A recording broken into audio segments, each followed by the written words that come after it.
Have you ever wondered why the Mona Lisa is so famous?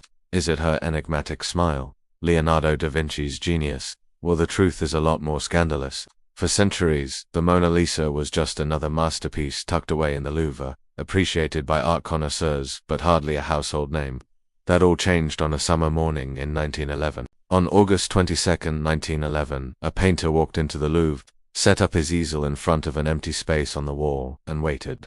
The Mona Lisa was gone, stolen. The news exploded, and Paris went into a frenzy. How could someone just walk out with a national treasure? The police were baffled. They shut down France's borders, interrogated everyone, and even questioned the great Pablo Picasso, though he was quickly cleared. The media had a field day. Newspapers plastered her face on every front page, offering huge rewards for her return. For the first time, millions of people who had never set foot in a museum saw her image. They weren't just looking at a painting, they were looking at the subject of the greatest art heist in history. The empty spot on the wall in the Louvre became a morbid tourist attraction. People flocked to stare at the 4 iron hooks where she once hung. They left flowers, as if mourning a lost celebrity. The Mona Lisa was no longer just a painting. She was a missing person, a global icon. Reproductions of her face were everywhere on postcards, posters, and even chocolate boxes. She had gone viral, 1911 style. The world was obsessed with finding her. The mystery deepened for 2 long years. Was she destroyed, hidden in a secret collection? The trail went cold. Then, in 1913, an Italian art dealer in Florence received a letter from a man calling himself Leonardo. He claimed to have the Mona Lisa and wanted to sell it back to her rightful home, Italy.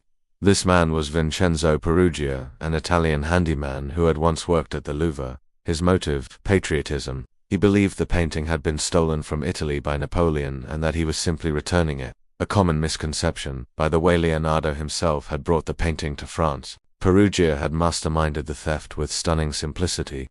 He'd hidden in a storeroom overnight, and the next morning, when the museum was closed, he simply took the painting off the wall, tucked it under his coat, and walked out.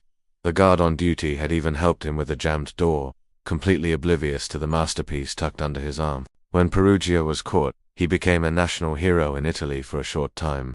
The Mona Lisa was triumphantly displayed across the country before being returned to France. When she finally came back to the Louvre, the world welcomed her like a returning queen. The crowds were bigger than ever. The 2 years she was missing had transformed her. She wasn't just a work of art anymore. She was a legend. Her theft, the media circus, and her dramatic return had cemented her place in pop culture forever. So next time you see that famous smile, remember the incredible story behind it. It wasn't just the artist's brush that made her a star. It was a brazen thief and the greatest art heist of all time. Thanks for watching. If you enjoyed this dive into art history, don't forget to like, subscribe, and hit that notification bell for more stories you won't find in the textbooks. See you in the next video.